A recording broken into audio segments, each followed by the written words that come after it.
Huh? You want to buy?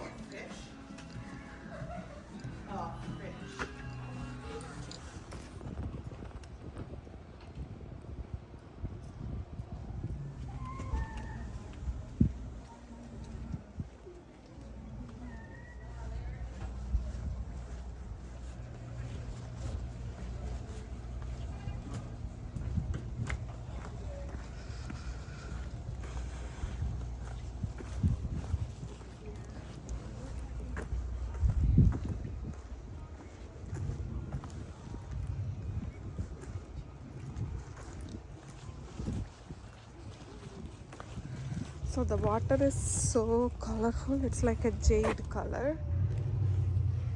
Jade, the color of jade.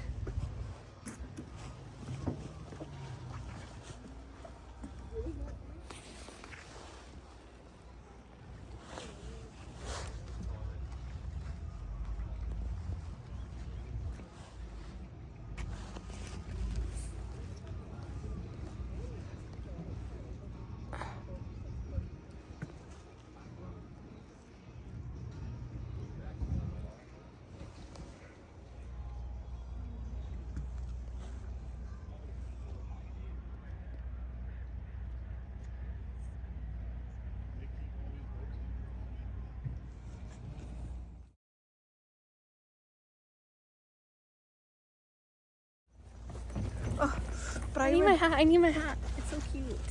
Really cute hat. Oh my God, this water is so, it's different. Like I never seen this jade color water. No, it's jade. So the main person is coming Video here. and a photo. The jade water கிட்ட சூப்பரா இருக்கு. Charge rice பண்ணாத.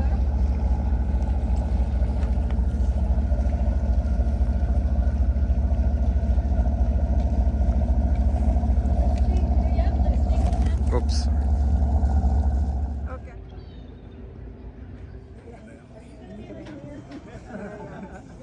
Hopefully we see more than that. Yeah.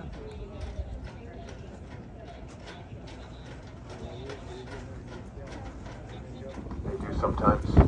Joined a fishing charter fleet, took a few years off when my kids were young, but other than that, yeah, I'm here year-round. Absolutely love my job here at Kenai Fjords. We've been doing it for a long, long time with many, many years Kenai experience Fjords elsewhere in the National world. Park, And, a place shaped Sort of by my favorite ancient place ice because, and timeless power of the also ocean. known as, Here, massive glaciers descend from the hardening ice field, carving deep fjords through the mountains before meeting the sea. These waters are home to whales, sea lions, otters, puffins, and countless other forms of wildlife. Every glacier wave and rugged coastline tell the story of Alaska's wild and ever-changing landscape. Join us as we journey through one of the most dramatic and unforgettable national parks in America. அமெரிக்காவின் மிக அற்புதமான இயற்கை செல்வங்களில் ஒன்றான கினாய் ஃபியோர்ட்ஸ் தேசிய பூங்காவிற்கு வரவேற்கிறோம்.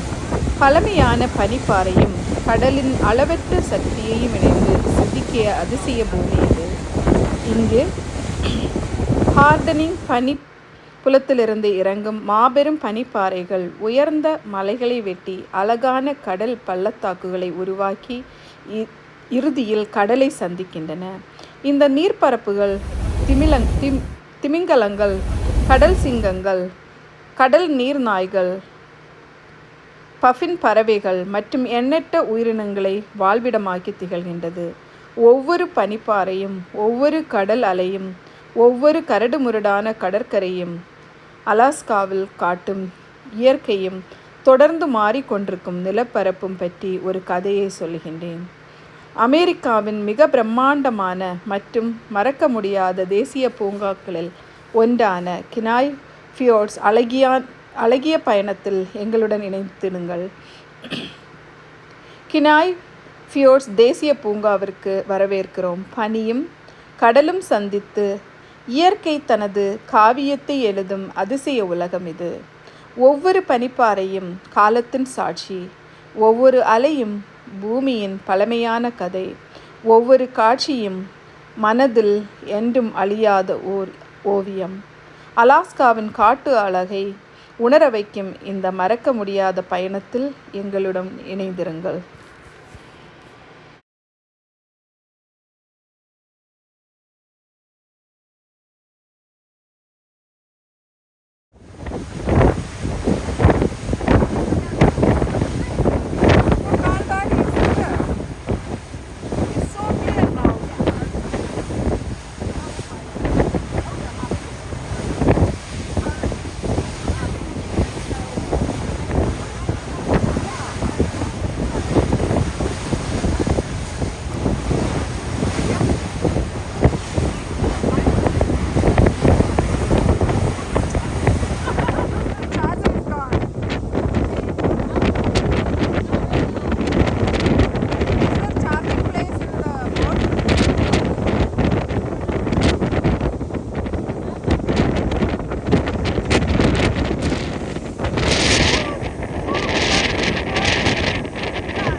That tail, that means they are diving, and so sure you get a great picture of that tail, but then you don't get to see the whale for a little while. So they explain that. Again, they can hold their breath for up to 45 minutes.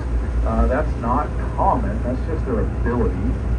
But and once you determine the whale's downtime, they pretty much stick to it every time they dive, slowly changing throughout the day. So 45 minutes is just their ability, but a 20-minute downtime can happen. And but the way we work things here, the tour boat business, if we find a whale with anything under 5 minutes, that's worth viewing, because if this whale, let's say, shows itself every 7, 8, 9, 10 minutes, by the time the whale surfaces, it's so far away we get the boat at speed and zip right over there just in time to watch it dive again, and we really never get to see the whale. So we don't want that to happen. There's predators. Main predator around here might be sharks. There's usually not great white sharks. It's not impossible. But the biggest predator is probably orcas and killer whales. They're not in the area we can see those. Over here, there's birds. There's 3 rhinoceros auklets right on the side over here. Okay, but back to whale for a minute. Back to the blow. You see there, you saw. So that water does not come from inside their lungs. These are air-breathing mammals. They inhale, exhale regular old air, just like us. But when they come to the surface to breathe, there's some residual water that rests on them. They unload that entire volume of air in about 1/2 a second. And when they do that, that breath leaves those blowholes at a rate of up to 300 miles per hour. And that might sound pretty extreme or unbelievable, but realize us humans, when we sneeze, that breath leaves our blowholes at about 120 miles an hour. So a giant animal like this with giant lungs, 300 miles per hour is not too hard to believe. Definitely a good-sized animal here too. That's a full-grown one there. And so when they exhale at that rate of speed, that water is instantly vaporized and sent into the air about 50 to 20 feet, if you guys can see. Also, we might get a good look at this here from this angle. If it kind of heads toward us or away from us, you'll see that blow is not a perfect column of air. It's actually kind of V-shaped. And the reason for that is that humpbacks and all baleen whales have not 1 but 2 blowholes that sit side by side. And again, kind of like our blowholes, if you look at our nasal cavity, it looks very much like the blowholes on a humpback whale. It's just kind of back on their neck. So yeah, they breathe through the back of their neck, essentially. And there it is.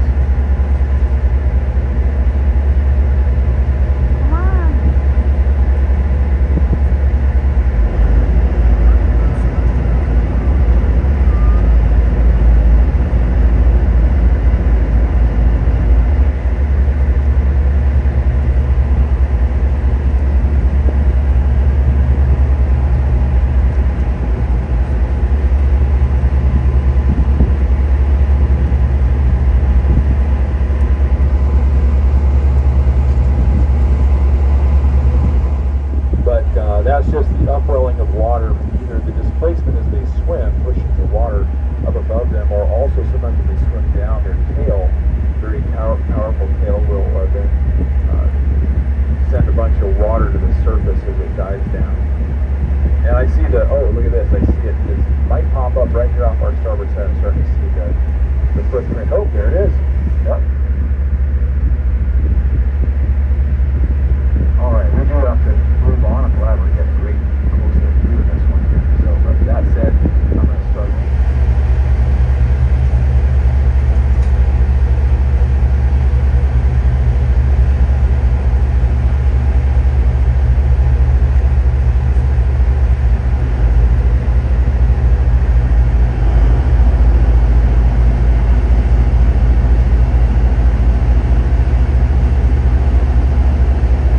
Super cool. Okay, well, we're going to...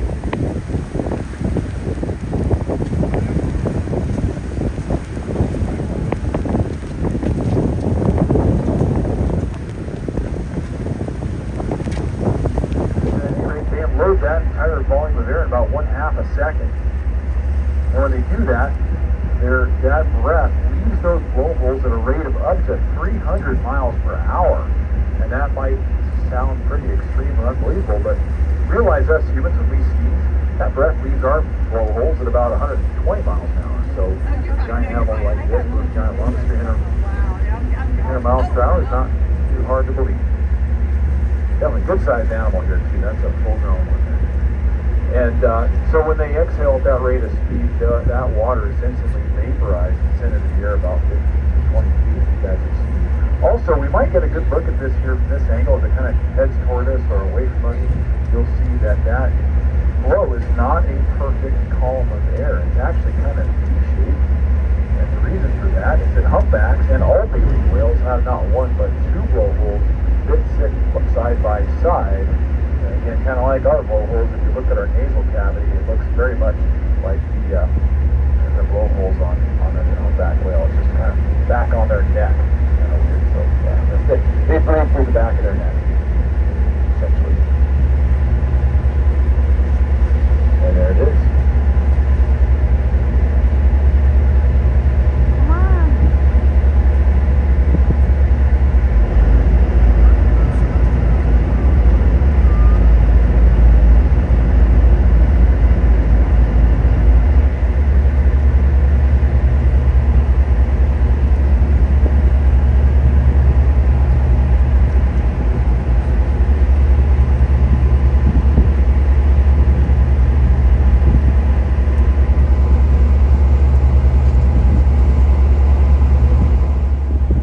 That's just the upwelling of water from either the displacement as they swim, pushing the water up above them, or also sometimes when they swim down, their tail, very powerful tail, will then send a bunch of water to the surface as it dives down.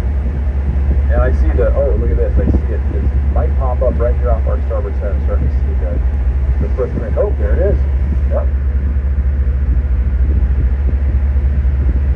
All right, we do have to move on. I'm glad we're getting great close-up view of this one here. So, but that said, I'm going to start.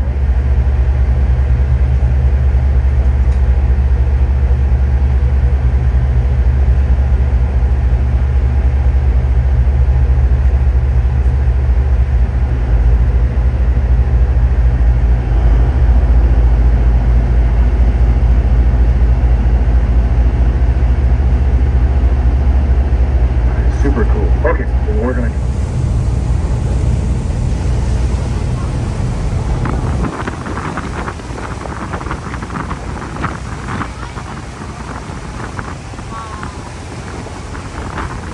There is a big glacier. Oh, really? I think so. It's not cloud, right? It looks like a glacier. Yeah. Let's secretly let everybody come. I think we should go in the front.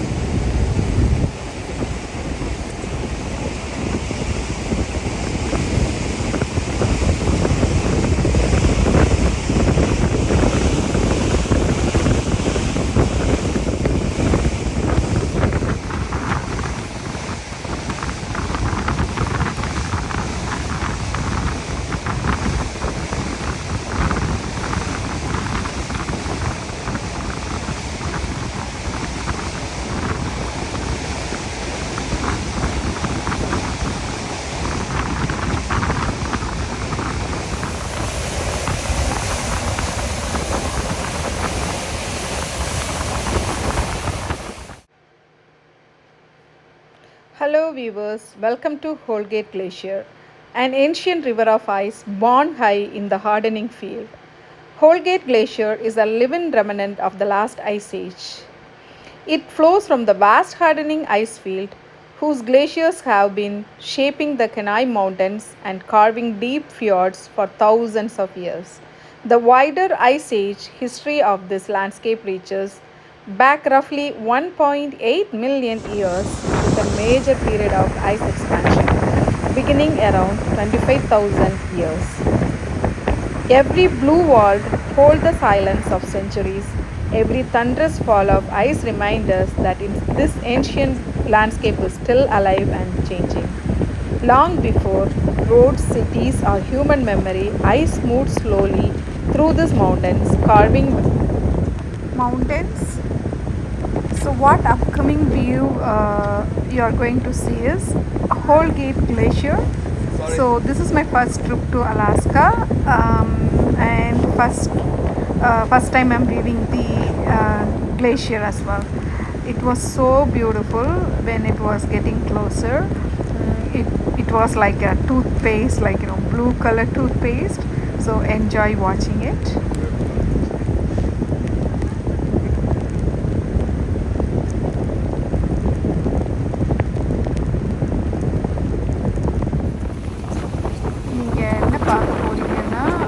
Holgate Glacier. So Glacier வந்து நானே வந்து first time தான் பார்க்குறேன். Alaska, it's one of the state in United States. It was so beautiful. So enjoy watching it. Thank you.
ஒரு picture எடுக்கலாம்.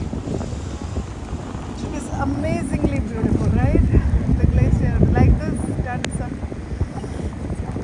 There's a waterfall. Yeah, so many waterfalls, so many waterfalls. Okay, lift your thing up. Lift it up. Lift your hand up. There you go.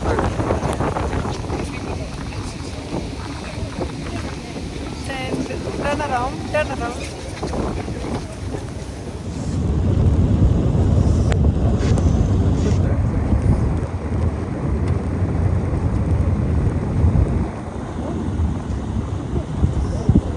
It's worth it, right? Whatever. All right, we welcome to Holgate Glacier. It's Holgate Lake, Holgate toothpaste back down into the sea here. We call that activity calving, like a mother and its calf.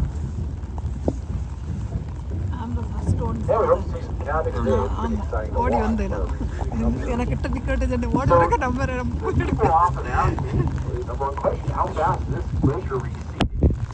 Guess what? It's not. It's actually growing.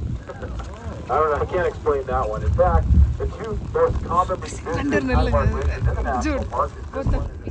And so there you're looking at about 33 years of glacial recession. See, can on you that get one. down? Now it is. If you look at those clouds, it's just barely right above that cloud layer there. But even we used to show the first survey of these glaciers back in 1913, and we had PowerPoint presentations. And Excuse some. And then they showed an overlay of the newest, most modern pictures they took in 2013 when they did their 100-year anniversary of those studies. And Holgate and Glacier look identical. Just one picture was black and white, one was color. So again, I don't know why that. I can't explain that. So, and to point this out to you, also notice, look at the edges of these glaciers. Now, glaciers that are receding fast, you would notice that the vegetation is gone. All the rock would be scoured and clean. Some seasons, others are different, but anyway. All right, so what I'm going to do here, I'm going to stop the boat, and we're going to just sit here and drift. And I think the wind is going to be in our favor. Some days it's a little windy back here. Real deal up there. Here come this thing still good.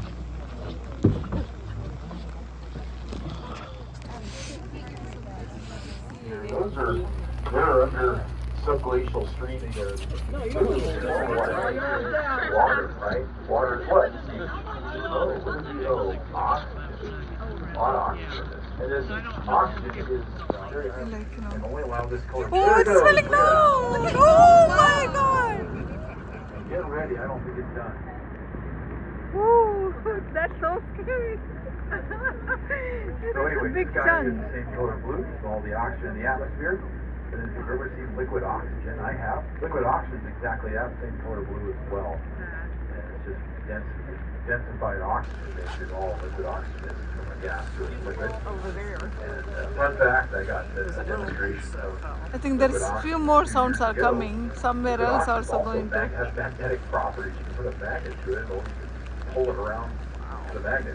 Pretty weird. I can't explain that one, but yeah, cool stuff.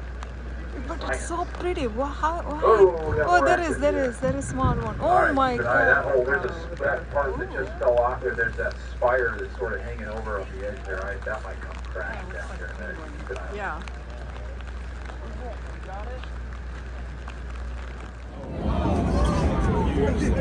Hey, get ready, I don't think it's done.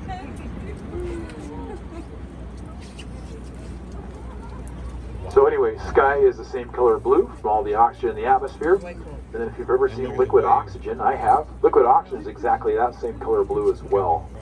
And it's just density, it's densified oxygen, basically all liquid oxygen is from a gas to a liquid. And fun fact, hey, get ready, I don't think it's done.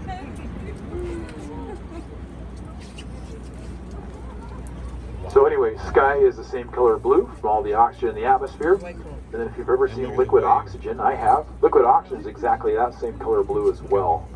And it's just density, it's densified oxygen, basically all liquid oxygen is from a gas to a liquid. And fun fact, Focus it's going to be. I got the tail end of it. Yeah, because again, you never know where You don't it's know going to be where it's at. gonna be.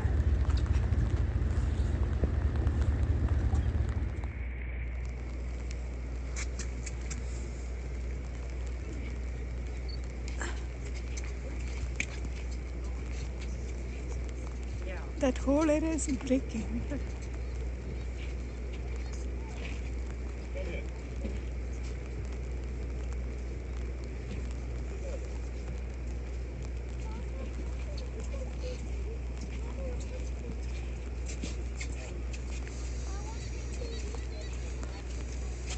Now we know what a glacier is. Huh?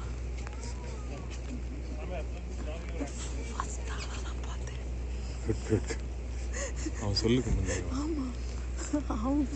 They told very slowly. Me and another one girl. I told her, secretly, let's go there. Ooh, sounds. Yeah, it's like thunder. It's going to break something.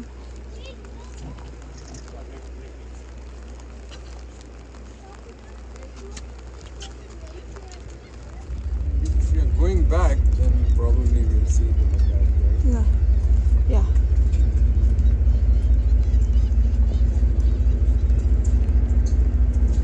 இங்கே யாரும் இல்லை தனியாக enjoy பண்ணுதாங்க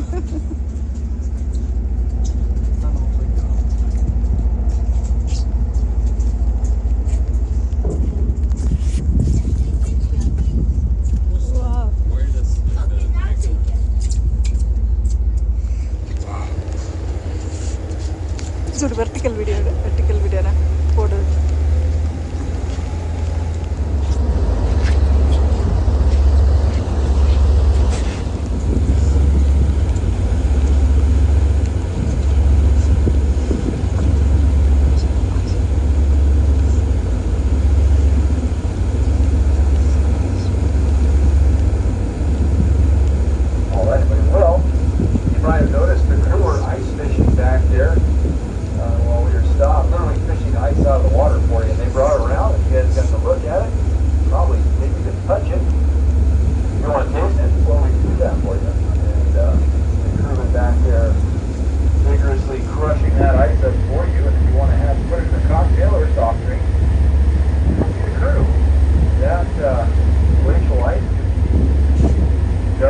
but they're close.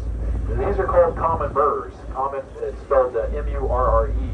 And there's nothing common about a common murre. They're actually very extraordinary birds. The common murre has a nickname. The nickname is the penguin of the north, because as you can see, they look a lot like it. In most of the respects, these birds are built just like penguins, actually. Notice they have that football-shaped body, those stubby little legs, those little paddle-like feet. So their bone structure is pretty much identical to a penguin. But not just the bone structure these birds experience when they're by the pressures they experience when they dive to these depths. So they don't have a hollow bone, they have a very dense, nearly solid bone. And with that said, that penguin-like bone structure and those nearly solid bones, you notice they don't fly so well. They have a very rapid wing beat, means they have to flap a lot to stay in the air. So they don't fly very well through the air. However, once these birds are underwater, and unlike most birds that will kick with their feet, propel themselves underwater, of our business here, not only Kenai Fjords Tours, but also the Kenai Fjords National Park. Very, very common literature. You'll see they're stitched onto our uniforms as well. And also take a look at Beehive. Oh wow, they're out thick today. This island we call Beehive number 2. Look up. We call these the Beehive not just because they resemble beehives, but because they're present with birds. Look at all those birds flying up there. Those are all horned and tufted puffins. We have 2 species. And you've got the horned and the tufted. And both species have those bright yellow, red, and orange beaks. And those bright orange paddle-like feet. But we share those similarities, but other than that, there are a couple differences between the two. One, I can tell the difference between a tufted puffin and a horned puffin. This is because the tufted puffins have an all-black body, whereas the horned puffin have a black body with a white belly. And other differences include the tufted puffins are the ones with the yellow tufts of feathers that run along the crown of their head there. And then you have the horned puffin that do not have those tufts on their head. Instead have a little, so you kind of get all of them.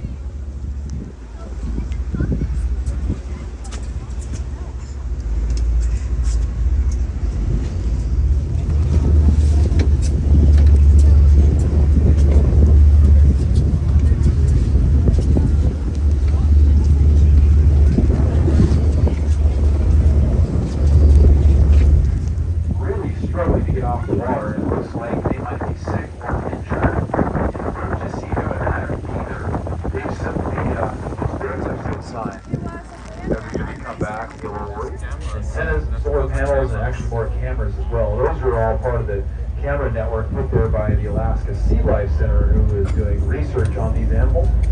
And someone's out here sliding down the slide.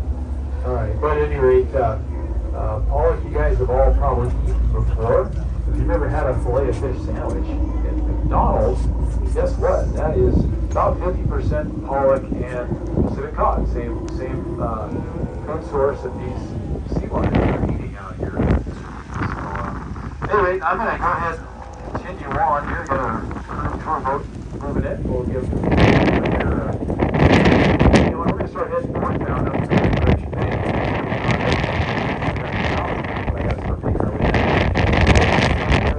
and I'm going to round up some more wildlife.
are, they're not the smartest creatures in the world, but they are smart enough to know that if they take bites out of the both the tail flukes and the... Wow, amazing feed for me. Oh my goodness. Oh my goodness.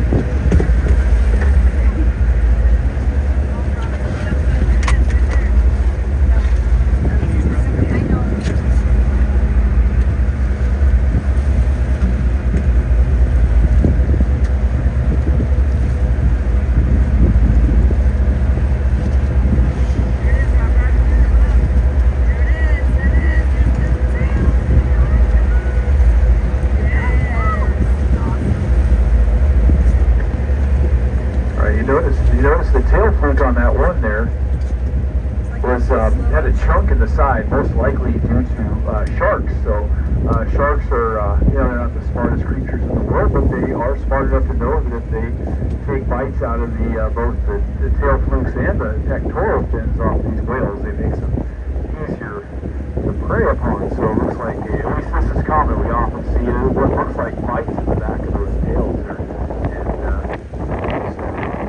Yeah, luckily that one got away with it.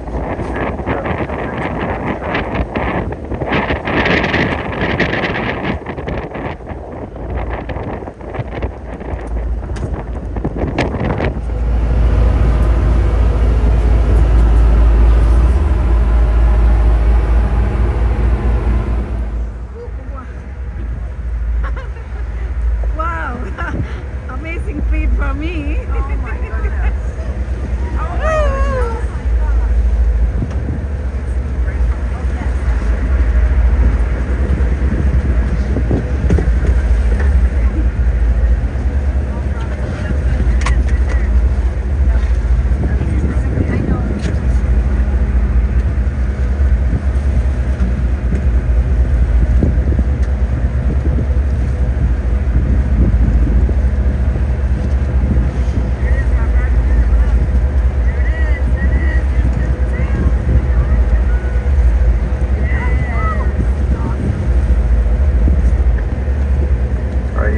You notice the tail fluke on that one there was had a chunk in the side, most likely due to sharks. So sharks are, they're not the smartest creatures in the world, but they are smart enough to know that if they take bites out of the both the tail flukes, if they do, they'll eat a little bit, and they're probably traveling south. So they'll travel for several minutes before they service. Imagine you're going to service off over the point. Then he said that. And the birds will see them and catch up. So I said, hey, the birds are still here. I said, no, they'll catch up. So keep your eye off the point there, but I think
again, lost at sea.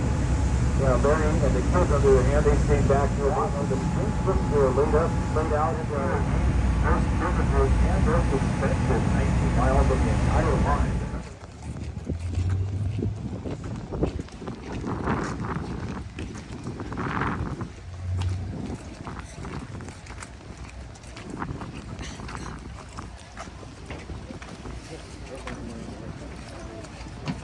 I have the umbrella in there.